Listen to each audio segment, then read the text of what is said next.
India Legal presents Courts Roundup.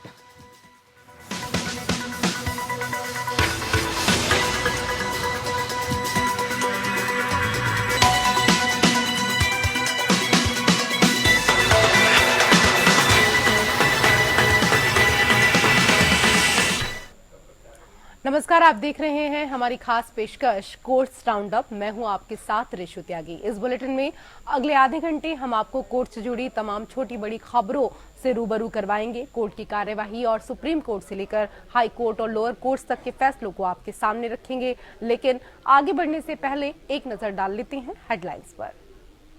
के प्रायोजक है डॉक्टर ऑर्थो आयुर्वेदिक ऑयल और कैप्सूल। अब दर्द भी घुटने टेकेगा। महुआ की फेमा जांच पर असत्यापित जानकारी लीक पर दिल्ली हाई कोर्ट ने फैसला रखा सुरक्षित। शुक्रवार को दिया जाएगा फैसला।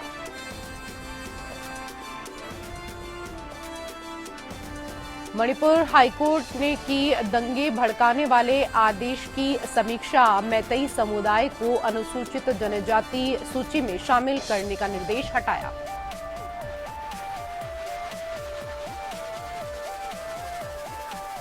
कलकत्ता हाईकोर्ट ने संदेश खाली से रिपोर्टिंग के दौरान गिरफ्तार किए गए पत्रकार को दी जमानत। रिपोर्टिंग के दौरान महिला की गरिमा को ठेस पहुंचाने का है आरोप।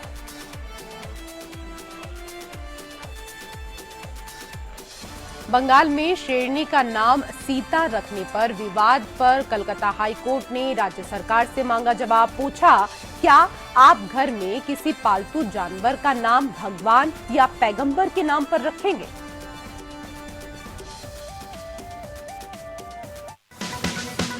India Legal presents Courts Roundup.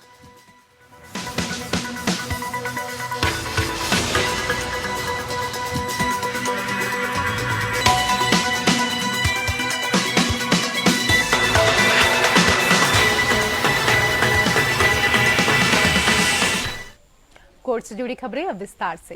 Delhi उच्च न्यायालय ने तृणमूल कांग्रेस की नेता महुआ की याचिका पर अपना आदेश सुरक्षित रख लिया, जिसमें ईडी को फेमा कानून के कथित उल्लंघन के लिए उनके खिलाफ ईडी की जांच के संबंध में संवेदनशील और असत्यापित जानकारी मीडिया को लीक करने से रोकने की मांग की गई थी। न्यायमूर्ति सुब्रमण्यम प्रसाद ने मामले की सुनवाई की और फैसला सुरक्षित रख लिया, जो उन्होंने कहा कि शुक्रवार को सुनाया जाएगा।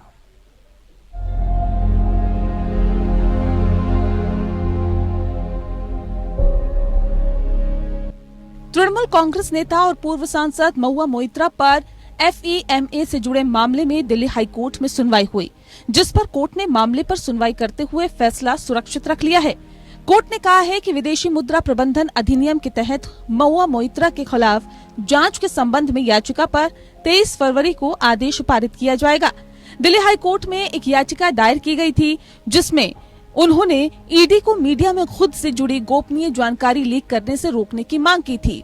पूर्व सांसद की तरफ से पेश हुए सीनियर एडवोकेट ने दावा किया कि महुआ मोइत्रा को परेशान किया जा रहा था और ईडी द्वारा सम्मन जारी करने की जानकारी उन्हें मिलने से पहले ही मीडिया के द्वारा सार्वजनिक कर दी गई थी। जस्टिस सुब्रमण्यम प्रसाद ने मामले पर टिप्पणी करते हुए कहा कि ऐसा कुछ भी नहीं है, क्योंकि संबंधित समाचार रिपोर्ट में तथ्यात्मक दावे किए गए हैं। ये केवल एक तथ्यात्मक दावा है। महुआ मोइत्रा के वकील रेबेका जॉन ने दलील दी है कि वह किसी भी तरह की जांच करने के लिए एजेंसी के अधिकार के खिलाफ नहीं है, लेकिन इस तरह की जानकारी मीडिया में लीक होना महुआ मोइत्रा के लिए सही नहीं है। वकील ने आगे तर्क दिया कि यह मामला सूचना दिए जाने से पहले जानकारी लीक होने के बारे में है। बिना किसी प्रेस रिलीज के ईडी महुआ के बारे में संवेदनशील और गोपनीय जानकारी दे रहा है। हालांकि अदालत ने जॉन से पूछा कि अदालत द्वारा मामले की सुनवाई से पहले ही महुआ मोइत्रा के अदालत जाने की खबरें मीडिया में कैसे प्रकाशित हो गई। एक न्यूज ऑर्गेनाइजेशन की तरफ से पेश हुए वकील सिद्धांत कुमार ने कहा कि याचिकाकर्ता एक सार्वजनिक अधिकारी है। वो उन आरोपों की जांच का सामना कर रही है जो पब्लिक डोमेन में है। इस तरह से ये मामला सार्वजनिक बहस का विषय बन गया है। उन्होंने कहा कि इस मामले में कुछ भी पूर्वाग्रहपूर्ण नहीं है और मीडिया रिपोर्ट्स सूत्रों पर आधारित है। ईडी की तरफ से पेश हुए वकील ने मीडिया में सूचना लीक करने के दावे पर कहा कि उनकी तरफ से किसी भी तरह की कोई सूचना लीक नहीं हुई है। ईडी ने विदेशी मुद्रा प्रबंधन अधिनियम या FEMA के तहत एक मामले के संबंध में महुआ मोइत्रा को सम्मन जारी किया है। सूत्रों के मुताबिक मामले में कुछ अन्य विदेशी प्रेषण और फंड ट्रांसफर के अलावा नॉन रेजिडेंट एक्सटर्नल खाते से जुड़े लेन देन एजेंसी की जांच के दायरे में है। Bureau report.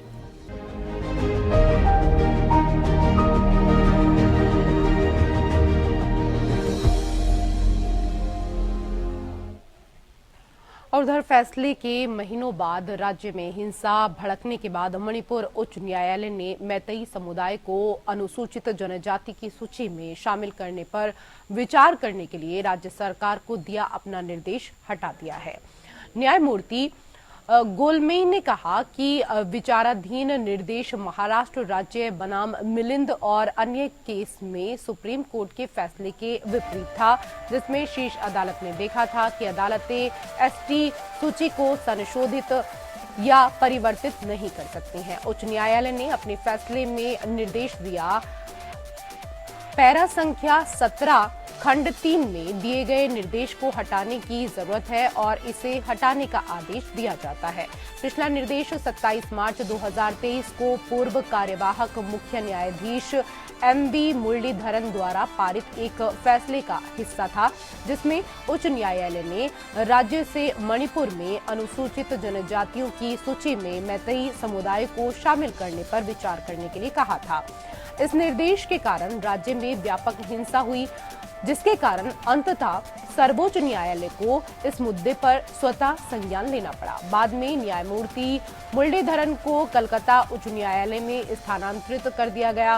पिछले साल अक्टूबर में मणिपुर उच्च न्यायालय की एक खंडपीठ विवादास्पद आदेश के खिलाफ दायर एक अपील पर सुनवाई करने पर सहमत हुई थी। Appeal all Manipur tribal union और विभिन्न समूह द्वारा दायर की गई थी, जिन्होंने तर्क दिया था कि आदिवासी समुदाय के अधिकारों से जुड़े समूह उस रिट याचिका में पक्षकार नहीं थे, जिसमें 2023 निर्देश पारित किया गया था।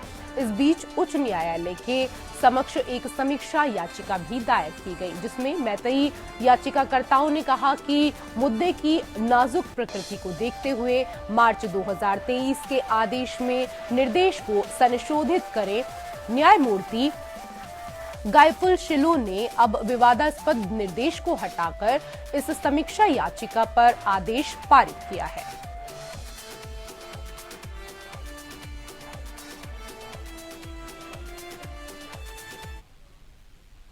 उधर कलकत्ता हाईकोर्ट की जलपाईगुड़ी सर्किट पीठ ने सिलीगुड़ी के बंगाल सफारी पार्क में एक शेरनी का नाम सीता रखने पर हलफनामे के रूप में एक रिपोर्ट पेश करने का निर्देश दिया है। पश्चिम बंगाल सरकार ने कलकत्ता उच्च न्यायालय को बताया कि बंगाल सफारी पार्क में 2 शेरों का नामकरण सीता और अकबर के रूप में त्रिपुरा चिड़ियाघर के अधिकारियों ने 2016 और 2018 में किया था।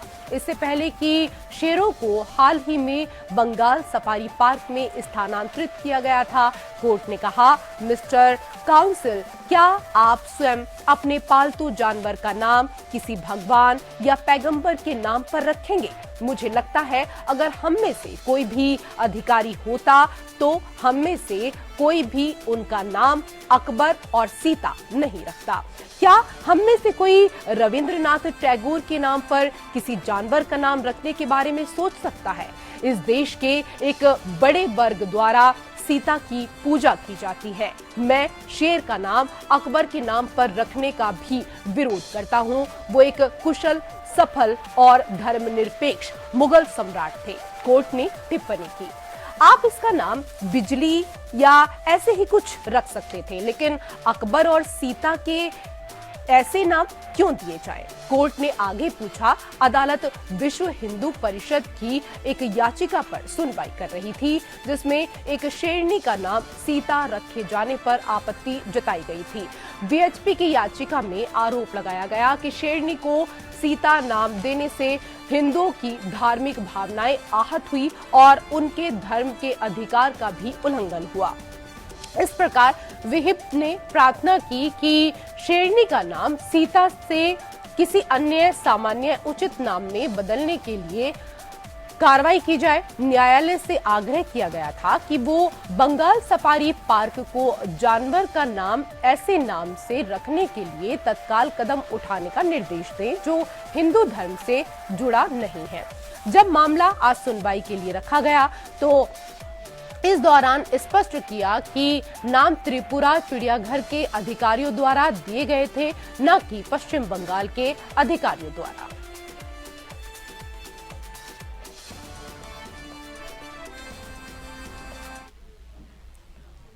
और उधर कलकत्ता हाईकोर्ट ने रिपब्लिक टीवी के पत्रकार संतू पान को जमानत दे दी, जिन्हें पश्चिम बंगाल के संदेशखाली इलाके से लाइव रिपोर्टिंग करते समय गिरफ्तार किया गया था। न्यायमूर्ति कौशिक चंदा की पीठ ने पान के खिलाफ आपराधिक कार्यवाही पर भी रोक लगा दी। 19 फरवरी की शाम को उनकी गिरफ्तारी हुई। संदेशखाली में रहने वाली एक महिला द्वारा दर्ज की गई पहली एफआईआर, जिसने कथित तौर पर आरोप लगाया कि रिपोर्टर उनके घर में घुस गया था जबकि वो ठीक से कपड़े नहीं पहने हुई थी और वीडियो लेना शुरू कर दिया था। उनके खिलाफ दायर मामले में उस पर उसकी लज्जा भंग करने का आरोप लगाया गया। हालांकि पत्रकार ने इन सभी आरोपों से इनकार किया और कथित तौर पर ये कहते हुए सुना गया था कि उन्हें संदेशखाली में हिंसा के बारे में सच्चाई उजागर करने के लिए गिरफ्तार किया जा रहा था। गिरफ्तारी लाइव टीवी पर सामने आई। इस क्षण को कैप्चर किया गया जब पान को संदेशखाली घाट से हटा दिया गया था। इसके बाद 20 फरवरी को स्थानीय अदालत ने 3 दिन की पुलिस हिरासत में भेज दिया। प्राथमिकी दर्ज होने और अपने खिलाफ आपराधिक कार्यवाही जारी रहने से व्यथित पान ने राहत के लिए उच्च न्यायालय का दरवाजा खटखटाया। पत्रकार की याचिका में तर्क दिया गया कि अनुरोधों के बावजूद उन्हें उनकी गिरफ्तारी के आधार के बारे में कभी सूचित नहीं किया गया। इसके बजाय उन्होंने आरोप लगाया कि उन्हें पुलिस स्टेशन ले जाने के बाद कुछ कागजात पर हस्ताक्षर करने के लिए कहा गया था। याचिका में कहा गया, बाद में उसे पता चला कि पुलिस ने अपनी कमियों को छिपाने और शक्तियों के प्रयोग के परिणामों से खुद को बचाने के लिए ये सुनिश्चित किया था कि याचिकाकर्ता के खिलाफ एक झूठी और तुच्छ प्राथमिकी दर्ज की जाए। आज दलीलें सुनने के बाद उच्च न्यायालय ने उन्हें जमानत पर रिहा करने की अनुमति दे दी और उनके खिलाफ आपराधिक कार्यवाही पर रोक लगा दी।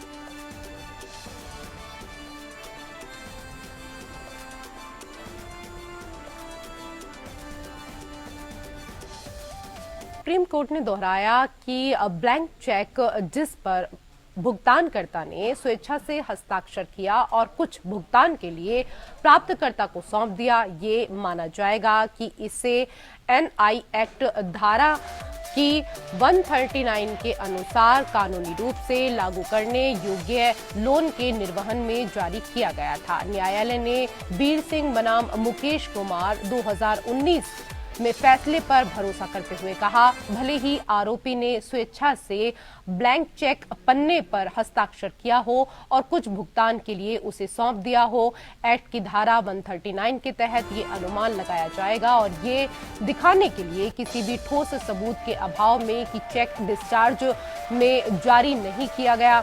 ऋण के मामले में अनुमान अच्छा रहेगा। जस्टिस बीवी नागरत्ना और जस्टिस एजी मसीह की खंडपीठ ने हाईकोर्ट के निष्कर्ष को पलटते हुए बीर सिंह बनाम मुकेश कुमार के फैसले पर भरोसा करते हुए यह देखा गया कि एक बार जब किसी भुगतान के लिए खाली चेक जारी किया जाता है तो इसकी वैधता के बारे में आरोपी के खिलाफ धारणा बन जाएगी। ये अभियुक्त पर निर्भर है कि वो धारणा को समाप्त करे। हाईकोर्ट ने अपने निष्कर्ष में आरोपी निर्धारक के आवेदन को खाली चेक पर किए गए हस्ताक्षर पर फोरेंसिक राय लेने की अनुमति भी दी थी।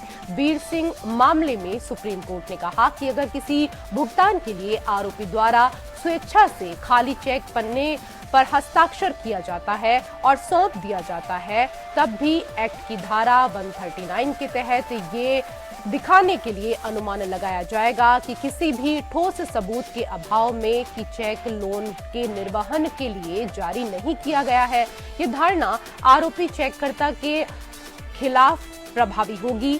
सुप्रीम कोर्ट ने कहा, यहां तक कि आरोपी द्वारा स्वेच्छा से हस्ताक्षरित और सौंपा गया खाली चेक पत्ता जो कुछ भुगतान के लिए है, एक्ट की धारा के तहत अनुमान लगाया जाएगा। ये दिखाने के लिए किसी ठोस सबूत के अभाव में कि चेक जारी नहीं किया गया। सुप्रीम कोर्ट ने चेक जारी करने वाले अपीलकर्ता की अपील स्वीकार कर ली और इस तरह हाईकोर्ट द्वारा पारित आदेश रद्द कर दिया।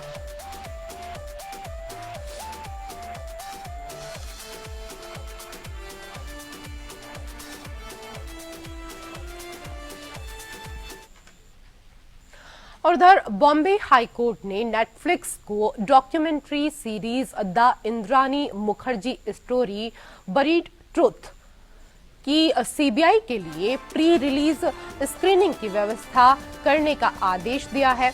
डॉक्यूमेंट्री सीरीज शीना बोरा हत्याकांड की मुख्य आरोपी इंद्रानी मुखर्जी पर केंद्रित है। सीबीआई ने वेब सीरीज की रिलीज पर रोक लगाने के लिए याचिका दायर की थी क्योंकि शीना बोरा हत्याकांड की सुनवाई अभी समाप्त नहीं हुई है।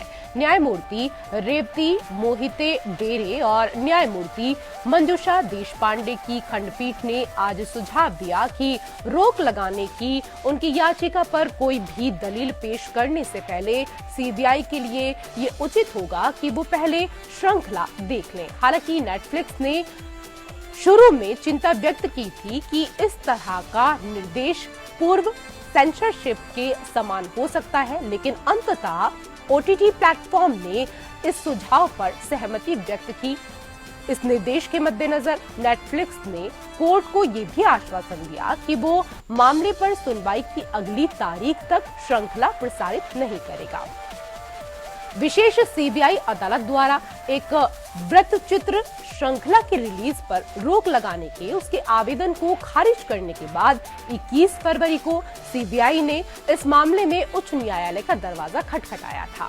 सीबीआई ने कहा कि श्रृंखला में आरोपियों और कुछ गवाहों के साक्षात्कार भी शामिल हैं। सीबीआई की ओर से पेश वकील श्रीराम सिरसाट ने तर्क दिया कि चूंकि सीबीआई ने केवल ट्रेलर देखा था, इसलिए उसे इस बात की जानकारी नहीं थी कि श्रृंखला में कितने गवाह दिखाए गए थे। इसलिए उच्च न्यायालय ने नेटफ्लिक्स से श्रृंखला में साक्षात्कार किए गए गवाहों की सटीक संख्या प्रदान करने के लिए कहा। वरिष्ठ अधिवक्ता रवि कदम नेटफ्लिक्स की ओर से पेश हुए और अदालत को सूचित किया कि श्रृंखला में 5 गवाहों के साक्षात्कार लिए गए हैं, जिसमें इंद्रानी के बेटे मिखाइल और उनकी बेटी विधि मुखर्जी शामिल हैं। उन्होंने कहा कि डॉक्यूमेंट्री के लिए जिन 5 लोगों से बातचीत की गई थी, उनमें से 2 गवाहों से पूछताछ पूरी हो चुकी है, जबकि 3 से अभी पूछताछ होनी बाकी है। इसके बाद कोर्ट ने सुझाव दिया कि बेंच मामले की आगे की सुनवाई से पहले नेटफ्लिक्स सीरीज को सीबीआई को दिखा सकती है। कदम ने शो में इस दलील का विरोध किया कि ये पूर्व सेंसरशिप के समान होगा और गवाहों के खिलाफ कोई रोक लगाने का आदेश नहीं था। हालांकि वो अतिरिक्त सॉलिसिटर जनरल देवांग व्यास सहित चुनिंदा सीबीआई अधिकारियों और सीबीआई का प्रतिनिधित्व करने वाले वकीलों को श्रृंखला दिखाने के लिए सहमत हुए। नेटफ्लिक्स सुनवाई की अगली तारीख, जो कि 29 फरवरी है, तक श्रृंखला को प्रसारित नहीं करने पर सहमत हुआ। श्रृंखला का प्रीमियर पहले 23 फरवरी को होना था।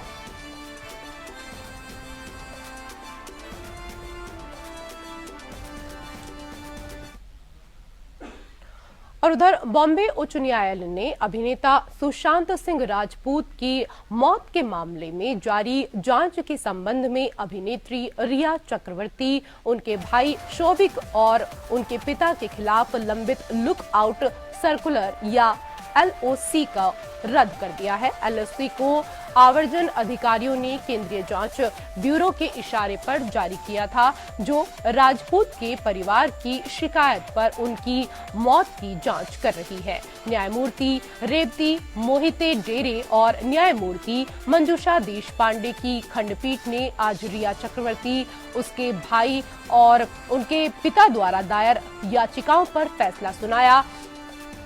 रिया ने शिकायत करते हुए उच्च न्यायालय का दरवाजा खटखटाया था कि LOC मौजूद होने से उन्हें विदेश में अपनी कार्य प्रतिबद्धताओं को पूरा करने से रोका गया। उन्होंने आगे तर्क दिया कि LOC केवल तभी तक जारी किया जाता है जब कोई आरोपी गिरफ्तारी से बच रहा हो, जबकि वर्तमान मामले में ऐसा नहीं था। इससे पहले 8 फरवरी को कोर्ट ने CBI से पूछा था कि क्या LOC जारी करने के लिए सिर्फ FIR पर्याप्त आधार है। डिवीजन बेंच ने कहा मामला 2020 से लंबित था और आज तक कोई चार्जशीट दायर नहीं की गई है। राजपूत की मृत्यु के बाद रिया चक्रवर्ती को नारकोटिक्स कंट्रोल ब्यूरो यानी NCB ने सितंबर 2020 में narcotic drug and psychotropic substance अधिनियम के प्रावधानों के तहत गिरफ्तार किया था। बंबई उच्च न्यायालय ने उन्हें 1 महीने बाद मादक पदार्थ मामले में जमानत दे दी थी। जमानत को अंतिम रूप तब दिया गया जब केंद्र ने जमानत के आदेश के खिलाफ उच्चतम न्यायालय में चुनौती नहीं देने का फैसला किया।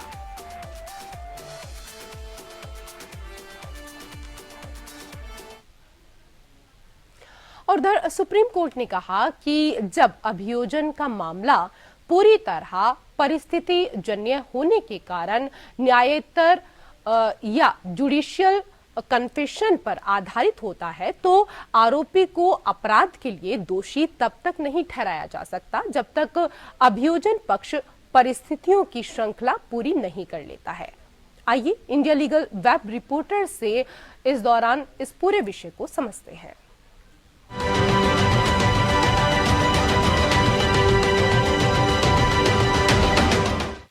आपने ये तो जरूर सुना होगा कि पुलिस को दिया हुआ कन्फेशन कोर्ट में एडमिसिबल नहीं होता, लेकिन कन्फेशन का मतलब होता क्या है?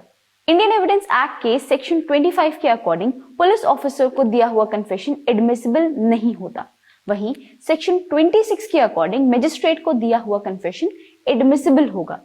इसका फंडामेंटल रिक्वायरमेंट ये है कि मजिस्ट्रेट का रोल है सेफगार्ड प्रोवाइड करना किसी भी तरह के कोर्जन या इंटिमिडेशन से। स्टेट ऑफ बॉम्बे वर्सेस काठी कालू ओगड़ के केस में कोर्ट ने एक्सप्लेन किया कि पुलिस को दिया गया कन्फेशन फियर या इंटिमिडेशन की वजह से हो सकता है, जिसकी वजह से ये स्टेटमेंट इनएडमिसिबल हो जाती है।